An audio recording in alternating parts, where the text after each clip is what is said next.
임진왜란 7년 전쟁의 시작. 15만 일본군 vs 조선.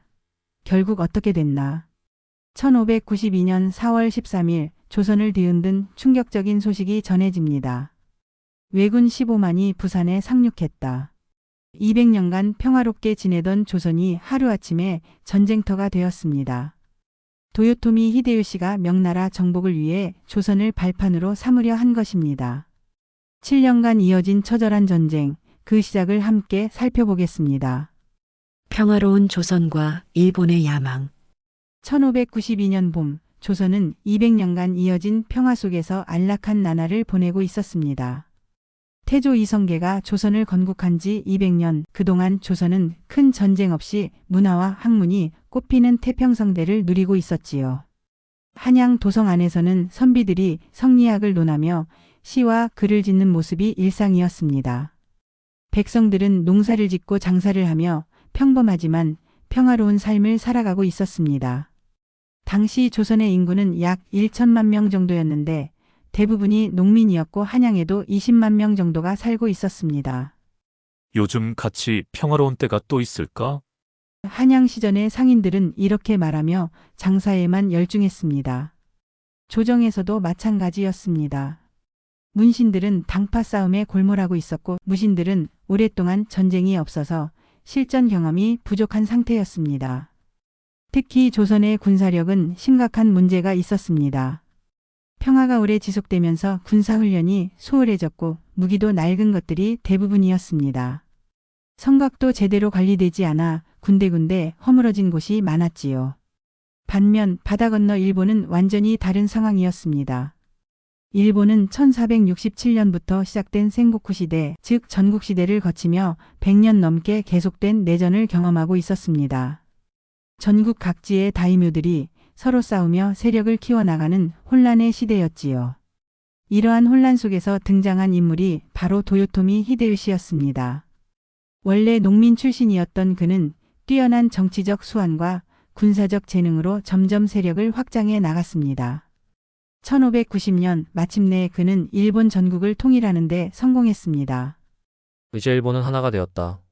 히데요시의 이 선언은 동아시아 전체에 큰 변화를 예고하는 것이었습니다. 일본 통일을 완성한 히데요시는 더 큰 야망을 품기 시작했습니다. 그것은 바로 명나라 정복이었습니다. 당시 명나라는 동아시아 최대의 강국이었고 조선도 명나라의 속국으로서 조공을 바치고 있었습니다. 히데요시는 이렇게 생각했습니다. 일본을 통일했으니 이제 대륙으로 진출해야 한다. 명나라를 정복하면 동아시아 전체의 패자가 될 수 있을 것이다. 하지만 명나라로 가기 위해서는 조선을 거쳐야 했습니다. 히데요시는 조선에 사신을 보내 명나라 침입 시기를 빌려달라고 요구했습니다. 1590년과 1591년 일본 사신들이 조선에 와서 이런 무리한 요구를 했지만 조선은 당연히 거절했습니다. 조선의 대답은 명확했습니다. 우리는 명나라와 의리를 맺고 있으니 일본의 요구를 들어줄 수 없다. 이 거절에 히데요시는 크게 분노했습니다. 조선이 우리의 제안을 거절한다면 무력으로라도 길을 뚫겠다. 히데요시는 즉시 조선 침입 계획을 세우기 시작했습니다. 그는 전국의 다이묘들에게 명령을 내렸습니다. 조선 정벌을 위해 군사를 준비하라. 일본의 침입 준비는 매우 치밀했습니다. 먼저 군사력을 살펴보면 총 15만 8천여 명의 대군을 편성했습니다. 이는 당시로서는 엄청난 규모였습니다. 더욱 중요한 것은 이들이 100년간의 전국시대를 거치며 실전 경험을 쌓은 정예병들이었다는 점입니다. 특히 일본군은 조총이라는 새로운 무기를 대량으로 보유하고 있었습니다. 1543년 포르투갈 상인들로부터 전래받은 조총을 일본이 개량하고 대량 생산한 것이었습니다. 당시 일본이 보유한 조총의 수는 전 세계 조총의 절반에 달할 정도였습니다. 반면 조선은 이런 변화를 전혀 눈치채지 못하고 있었습니다. 조선의 정보력은 매우 부족했고 일본의 군사적 변화도 제대로 파악하지 못했습니다. 왜구들이 감히 조선을 침입할 리 없다. 정보가 들어와도 안일하게 생각하는 분위기였습니다. 1592년 초 일본군은 나고야 성에 집결하기 시작했습니다. 거대한 군함들이 바다를 메웠고 수만 명의 병사들이 출정을 준비했습니다. 하지만 조선은 여전히 평화로운 일상을 이어가고 있었습니다. 이때 조선 조정에서는 여전히 당파 싸움이 한창이었습니다. 동인과 서인으로 나뉘어 정치적 다툼을 벌이고 있었고 일본의 침입 위협에 대해서는 진지하게 논의조차 하지 않는 상황이었습니다. 부산포 함락 7년 전쟁의 서막. 1592년 4월 13일 새벽 역사를 바꿀 운명적인 하루가 시작되었습니다. 부산포 해안의 안개가 자욱한 이른 아침, 바다 저편에서 무언가 어둠 속에서 서서히 모습을 드러내고 있었습니다. 저게 뭐지? 부산포 성의 파수꾼이 눈을 비비며 바다를 바라봤습니다. 안개가 걷히면서 드러난 것은 상상을 초월하는 광경이었습니다. 수백 척의 일본 군함이 부산 앞바다를 가득 메우고 있었던 것입니다. 적선이다. 외선이다. 파수꾼의 다급한 외침이 부산포 성 전체에 울려 퍼졌습니다. 하지만 이미 때는 늦었습니다. 일본군의 상륙작전이 시작된 것입니다. 일본군 제1군을 이끈 고니시 유키나가는 1만 8천 명의 병력으로 부산포를 향해 진격 명령을 내렸습니다. 부산포를 점령하라. 조선 침입에 첫 발을 내딛는다. 부산포성을 지키고 있던 조선군은 정발 부사가 이끄는 약 1000명의 병력이 전부였습니다. 평화가 오래 지속되면서 성의 방어력도 많이 약해진 상태였습니다. 성벽은 군데군데 허물어져 있었고 무기도 낡은 것들이 대부분이었습니다. 모든 병사는 성벽으로 올라가라. 왜군의 상륙을 막아라. 정발 부사가 급히 명령을 내렸지만 적의 규모가 너무 압도적이었습니다. 일본군은 조직적이고 체계적으로 상륙 작전을 펼쳤습니다. 먼저 조총부대가 해안에 상륙하여 어무 사격을 가했습니다. 팡, 팡, 팡. 조총 소리가 연달아 울려 퍼졌습니다. 조선군은 이런 신식 무기를 처음 보는 터라 당황할 수밖에 없었습니다. 저게 무슨 소리냐? 천둥 소리인가? 조선 병사들은 조총을 천둥으로 착각할 정도였습니다. 화약 냄새와 총성의 말들까지 놀라서 날뛰기 시작했습니다. 일본군의 상륙이 계속되자 조선군은 필사적으로 저항했습니다. 우리가 여기서 물러서면 조선 전체가 위험하다. 끝까지 싸우자. 정발부사는 부하들을 독려했습니다. 하지만 일본군의 화력은 압도적이었습니다. 조총의 위력은 기존 조선의 활이나 창으로는 상대가 되지 않았습니다. 더욱이 100년간 전국시대를 거치며 실전을 경험한 일본군의 전투력은 평화에 젖어있던 조선군과는 차원이 달랐습니다. 부산포 성 전투는 하루 만에 끝났습니다. 정발부사를 비롯한 조선군은 끝까지 용감하게 싸웠지만 결국 중과부적이었습니다. 나라를 지키지 못한 죄인이 어찌 살 수 있겠는가 라며 정발 부사는 자결했습니다. 부산포가 함락되었습니다. 이 충격적인 소식이 각지로 전해지기 시작했습니다. 하지만 일본군의 진격은 멈추지 않았습니다. 부산포를 점령한 일본군은 곧바로 다음 목표인 동래성으로 향했습니다. 동래성은 부산에서 한양으로 가는 길목에 있는 중요한 요새였습니다. 여기를 지키고 있던 것은 송상현 부사였습니다. 송상현은 부산포 함락 소식을 듣고 즉시 방어 준비에 들어갔습니다. 적이 대군으로 밀려온다. 모든 힘을 다해 막아야 한다. 그는 백성들까지 동원하여 성벽을 보수하고 방어 체계를 갖추었습니다. 4월 15일 일본군이 동래성을 포위했습니다. 고니시 유키나가는 성 아래에서 항복을 권고했습니다. 성을 열고 항복하면 목숨을 살려주겠다. 하지만 송상현의 대답은 단호했습니다. 그는 성문에 전사이 역불가 화친이 역불가라는 글귀를 써붙였습니다. 싸우다 죽기는 쉽지만 항복할 수는 없고 화친하기는 쉽지만 받아들일 수는 없다는 뜻이었습니다. 동래성 전투는 이틀간 계속되었습니다. 성 안의 조선군과 백성들은 필사적으로 저항했습니다. 여자들까지 나서서 돌을 나르고 밥을 지어 나르며 전투를 도왔습니다. 우리가 여기서 막지 못하면 왜군이 한양까지 올라간다. 송상현은 마지막까지 부하들을 독려했습니다. 하지만 일본군의 조총 공격과 대군의 압박 앞에서 동래성도 결국 함락되고 말았습니다. 송상현은 끝까지 항복하지 않고 장렬하게 전사했습니다. 그의 충절을 기린 일본군 장수들은 그를 정중히 매장해 주었다고 합니다. 동래성마저 함락되자 일본군의 진격 속도는 더욱 빨라졌습니다. 제1군은 부산 마이너스 동래 마이너스 밀양 마이너스 대구 마이너스 상주를 거쳐 한양으로 향하는 중부길로 진격했습니다. 제2군은 가토기요 마사가 이끌고 경상도 동쪽을 따라 북상했습니다. 조선군의 저항은 각지에서 이어졌지만 대부분 일본군의 압도적인 화력 앞에서 무너졌습니다. 특히 조총의 위력은 조선군에게 큰 충격이었습니다. 저런 무서운 무기가 있다니. 조선 병사들은 처음 보는 화기에 당황할 수밖에 없었습니다. 며칠 사이에 경상도 남부 전체가 일본군의 손에 떨어졌습니다. 왜군이 무서운 속도로 북상하고 있다. 는 급보가 연달아 한양에 전해졌습니다. 한양의 조정은 충격에 빠졌습니다. 부산포가 하루 만에 함락되었다고? 동래성까지 뚫렸다고?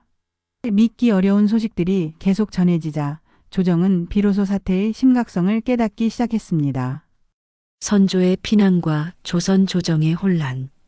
부산포가 함락되었다. 동래성까지 뚫렸다. 연달아 전해지는 패전 소식에 한양 조정은 완전히 혼란에 빠졌습니다. 1592년 4월 말 창덕궁 대전에서는 긴급 어전회의가 열렸습니다. 전하, 왜군이 상주를 향해 북상하고 있다고 합니다. 병조 판서가 다급하게 보고했습니다. 선조 임금은 얼굴이 하얗게 질린 채 신하들을 바라봤습니다. 25년간 왕위에 있으면서 이런 국가적 위기는 처음이었기 때문입니다. 그럼 우리는 어떻게 해야 하는가? 선조의 목소리가 떨렸습니다. 200년간 평화를 누려온 조선의 왕으로서는 전쟁이라는 상황 자체가 낯설고 두려웠던 것입니다. 조정 대신들의 의견은 갈라졌습니다. 한양에서 끝까지 항전해야 합니다. 라고 어떤 신하는 주장했고 임금의 안전이 우선입니다. 피난을 준비해야 합니다. 라고 또 다른 신하는 반박했습니다. 이때 영의정 유성룡이 나서서 말했습니다. 전하, 지금 가장 중요한 것은 국가의 명맥을 이어가는 것입니다. 임금께서 안전하셔야 나라를 되찾을 수 있습니다. 유성룡은 평소에도 일본의 위협을 경고해 온 신중한 정치가였습니다. 5월 초 상주에서 또 다른 충격적인 소식이 전해졌습니다. 조선군 8,000명이 일본군에게 완전히 패배했다는 것이었습니다. 이 전투에서 조선군 지휘관인 이일 장군마저 전사했습니다. 이제 한양까지 3일 거리밖에 남지 않았다. 이 소식을 들은 선조는 마침내 피난을 결심했습니다. 1592년 5월 30일 새벽 역사상 가장 치욕적인 순간이 벌어졌습니다. 조선의 임금이 적의 침입을 피해 수도를 버리고 도망가게 된 것입니다. 짐이 백성들을 버리고 떠나게 되었구나. 선조는 눈물을 흘리며 중얼거렸습니다. 하지만 상황이 너무 급박해서 제대로 된 피난 준비도 할 수 없었습니다.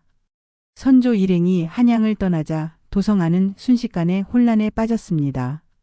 임금님이 도망가셨다. 이 소식이 퍼지자 백성들은 절망했습니다. 관리들도 너도나도 도성을 빠져나가려 했습니다.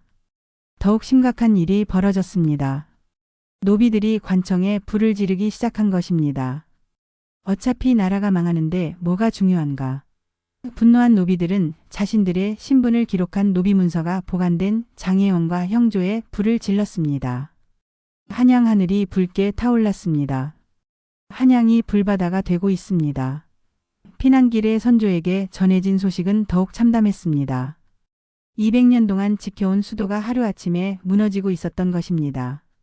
선조 일행은 개성을 거쳐 평양으로 향했습니다. 피난길은 참으로 비참했습니다. 임금의 가마가 지나가는 길마다 백성들이 몰려와 울부짖었습니다. 전하, 저희를 버리고 가시면 어떻게 합니까? 외놈들에게 죽으라고 두고 가시는 겁니까? 백성들의 원망 섞인 목소리가 선조의 가슴을 찔렀습니다. 더욱 가슴 아픈 일은 평양에 도착한 후에도 계속되었습니다. 왜군의 진격 속도가 너무 빨라서 평양마저 안전하지 않다는 보고가 들어온 것입니다. 전하, 의주로 더 피해야 할 것 같습니다. 신하들의 이런 제안에 선조는 절망했습니다. 의주는 명나라와의 국경 지역이었습니다. 조선의 임금이 나라 끝까지 밀려나게 된 것입니다. 한편 한양에 입성한 일본군은 조선의 수도를 점령했다며 크게 기뻐했습니다. 고니시 유키나가가 이끄는 제1군이 5월 말 한양에 도착했을 때 도성은 이미 텅 비어 있었습니다. 조선의 수도를 점령했다. 일본군은 경복궁과 창덕궁에 진을 쳤습니다. 하지만 그들이 예상했던 것과는 달리 조선의 저항은 끝나지 않았습니다. 임금이 피난을 떠난 후에도 각지에서는 관군과 의병들의 저항이 계속되었습니다.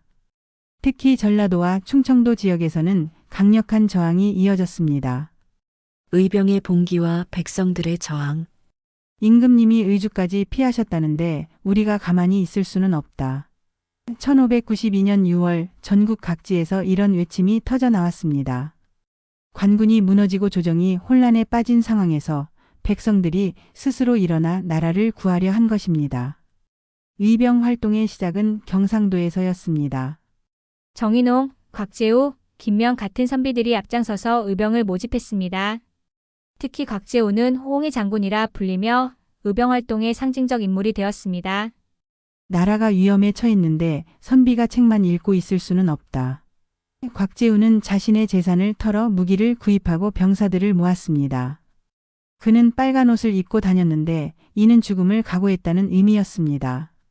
의병들의 전술은 관군과 달랐습니다. 정면 대결보다는 게릴라 전술을 활용했습니다. 산속에 숨어 있다가 일본군의 보급로를 공격하거나 야간에 기습 공격을 가하는 방식이었습니다. 외놈들이 지나갈 길목에 복병을 두어라. 보급 부대를 공격하여 식량과 무기를 빼앗아라. 의병들은 이런 식으로 일본군을 괴롭혔습니다. 100년간 전국시대를 거친 일본군도 이런 전술에는 당황할 수밖에 없었습니다.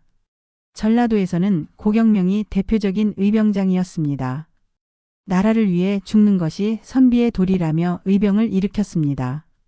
비록 금산 전투에서 장렬하게 전사했지만 그의 정신은 아들 고인우와 제자들에게 이어졌습니다.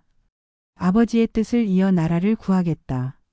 고인우는 아버지가 전사한 후에도 의병 활동을 계속했습니다. 이처럼 의병 활동은 가족과 제자들에게 대를 이어 전해졌습니다. 의병 활동에는 양반만 참여한 것이 아니었습니다. 농민, 수공업자, 상인, 심지어 승려들까지 나서서 나라를 구하려 했습니다. 각계각층의 백성들이 신분을 뛰어넘어 하나가 된 것입니다. 특히 승군의 활약이 두드러졌습니다. 효정, 유정 같은 고승들이 앞장서서 승병을 조직했습니다. 부처님의 가르침도 나라가 있어야 지킬 수 있다. 며 스님들이 무기를 들고 일어난 것입니다. 중들이 무기를 든다고? 일본군은 승군의 등장에 놀랐습니다. 평소 자비를 중시하던 스님들이 나라를 위해 칼을 든 모습은 충격적이었습니다. 여성들의 역할도 컸습니다. 논개처럼 직접 적장을 처단한 경우도 있었고 대부분은 뒤에서 의병들을 도왔습니다.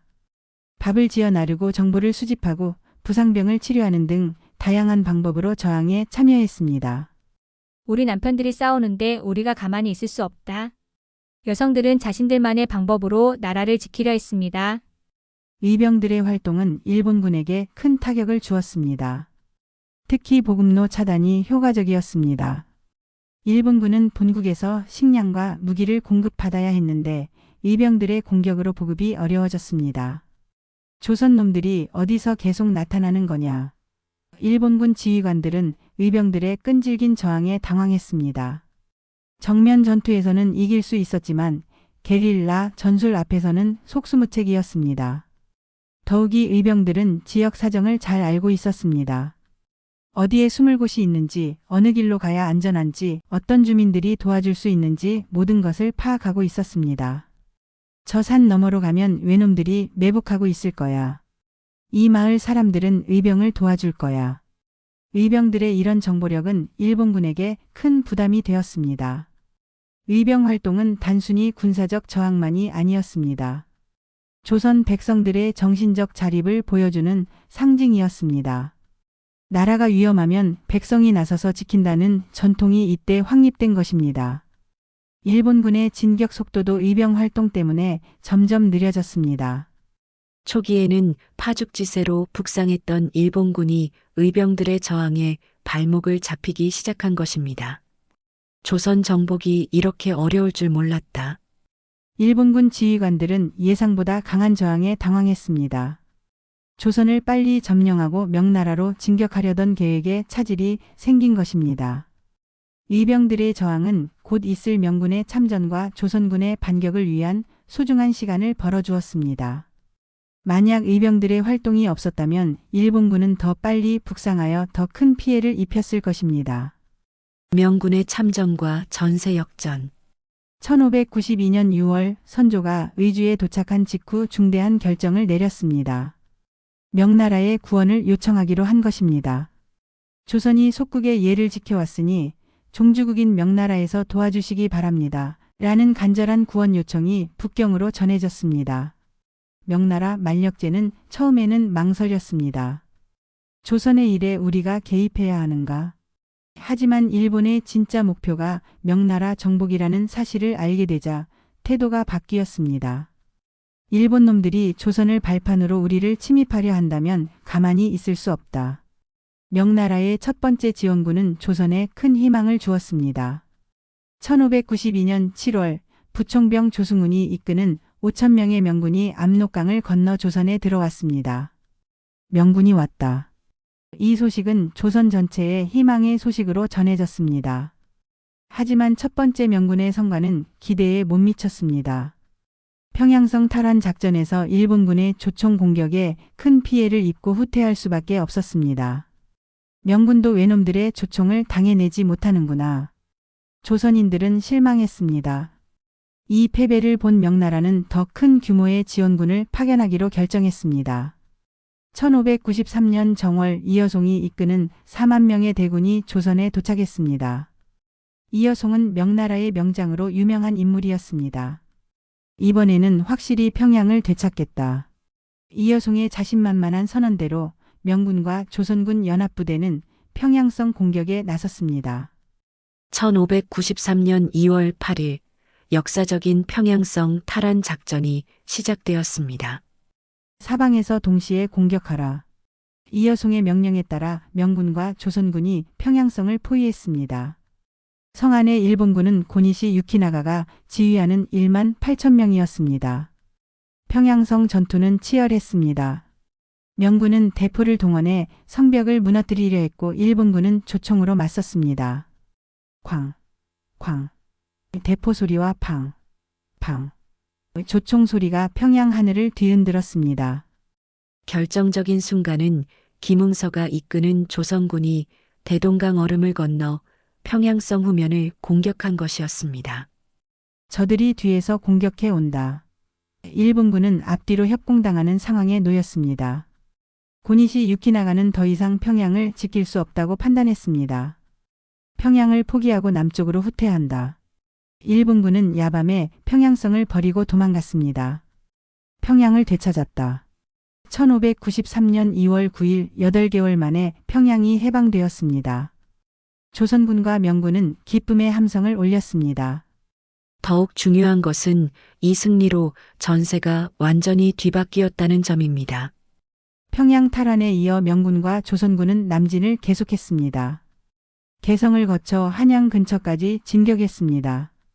일본군은 계속 밀려나면서 경기도와 충청도에서 후퇴할 수밖에 없었습니다. 하지만 벽제관 전투에서는 예상치 못한 결과가 나왔습니다.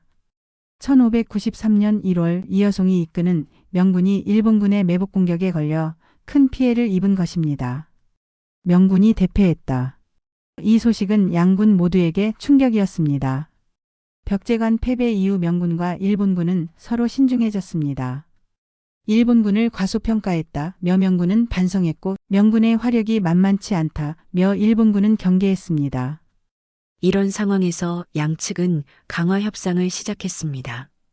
1593년 4월부터 4년간 1차 정유제란이 중단되고 강화 교섭이 이어졌습니다. 하지만 이 강화는 일시적인 것에 불과했습니다.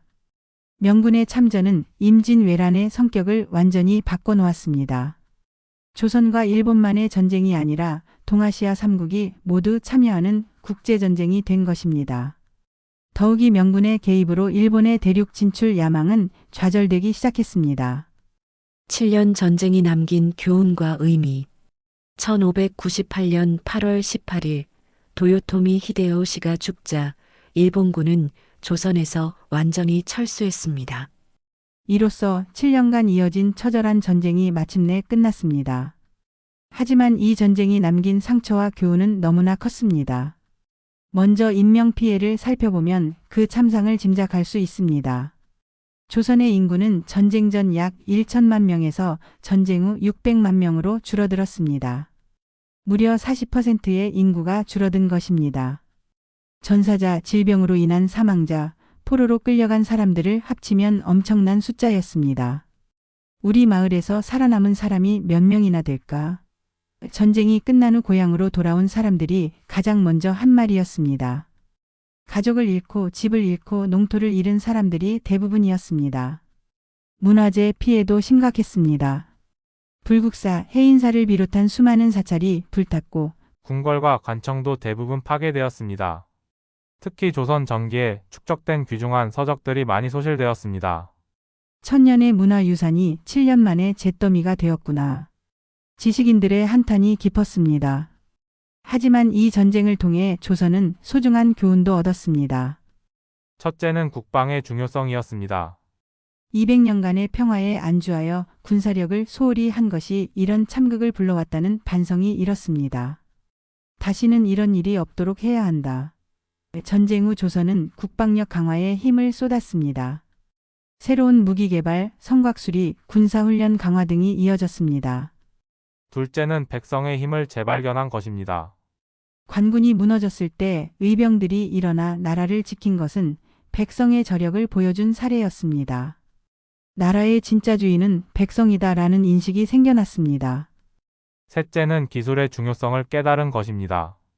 일본군의 조총에 속수무책으로 당했던 경험은 기술 발전의 필요성을 절감하게 했습니다. 이후 조선은 화포 제작 기술을 발전시키고 새로운 무기 개발에 노력했습니다. 넷째는 외교의 중요성이었습니다. 명군의 지원을 받아 전쟁을 치른 경험은 국제관계의 중요성을 일깨워 주었습니다. 혼자서는 큰 위기를 극복하기 어렵다는 교훈을 얻었습니다. 임진왜란은 동아시아 전체의 역사에도 큰 영향을 미쳤습니다. 명나라는 조선 지원으로 국력이 크게 소모되어 쇠퇴의 길을 걷게 되었습니다. 결국 17세기 중반 청나라의 멸망하는 원인 중 하나가 되었습니다. 일본은 조선 침입에 실패했지만 조선에서 가져간 기술과 문화는 일본 발전에 큰 도움이 되었습니다. 특히 도자기 기술, 인쇄술, 성리학 등이 일본에 전해져 일본 문화 발전에 기여했습니다. 가장 중요한 것은 이 전쟁을 통해 조선 백성들의 정신이 더욱 강해졌다는 점입니다. 외침에 굴복하지 않는 의지, 나라를 사랑하는 마음, 어려울 때 단결하는 정신 등이 더욱 확고해졌습니다. 우리는 이런 시련도 이겨낼 수 있다. 7년 전쟁을 견뎌낸 조선 백성들의 자신감은 이후 역사의 큰 자산이 되었습니다. 정유재란, 정묘호란, 정미호란 등 후에 닥친 시련들을 극복하는 정신력의 바탕이 된 것입니다. 또한 이순신, 권율, 곽재우 같은 영웅들의 활약은 후세에 큰 귀감이 되었습니다. 특히 이순신의 거북선과 명량 대첩은 불가능을 가능으로 만든 기적으로 평가받고 있습니다. 임진왜란은 우리 역사상 가장 큰 시련이었지만 동시에 우리 민족의 저력을 확인할 수 있었던 소중한 경험이었습니다. 위기는 곧 기회라는 말처럼 이 전쟁을 통해 조선은 더욱 강해질 수 있었습니다. 오늘날 우리가 어려움에 처했을 때 임진왜란의 교훈을 되새겨 볼 필요가 있습니다. 위기 앞에서 절망하지 말고 모든 국민이 하나 되어 난관을 극복해 나가는 것이 우리 조상들이 보여준 지혜였습니다. 어르신 여러분, 오늘 임진왜란 7년 전쟁의 시작은 어떠셨나요? 1592년 부산포에서 시작된 작은 불꽃이 7년간 온 나라를 태운 큰 화재가 되었지만 우리 조상들은 끝내 이를 극복해냈습니다. 선조의 피난이라는 치욕적 순간도 있었지만 곽재우를 비롯한 의병들이 일어나고 명군이 지원하며 무엇보다 백성들이 하나 되어 나라를 지켜냈습니다. 이 전쟁이 주는 교훈은 오늘날에도 여전히 유효합니다. 평화로울 때 준비를 게을리하면 안 되고 위기가 닥쳤을 때는 모든 국민이 힘을 합쳐야 한다는 것입니다. 그리고 절망적인 상황에서도 포기하지 않는 의지가 기적을 만들어낸다는 것이지요. 이순신 바다를 지배한 불멸의 영웅편으로 다음 시간에 찾아뵙겠습니다. 23전 23승의 신화를 만든 성웅 이순신이 어떻게 절체절명의 위기에서 조선을 구했는지 거북선의 비밀과 명량대첩의 기적을 자세히 들려드리겠습니다. 오늘도 시청해 주셔서 감사하고 좋아요와 구독 부탁드립니다. 항상 건강하시고 행복하세요.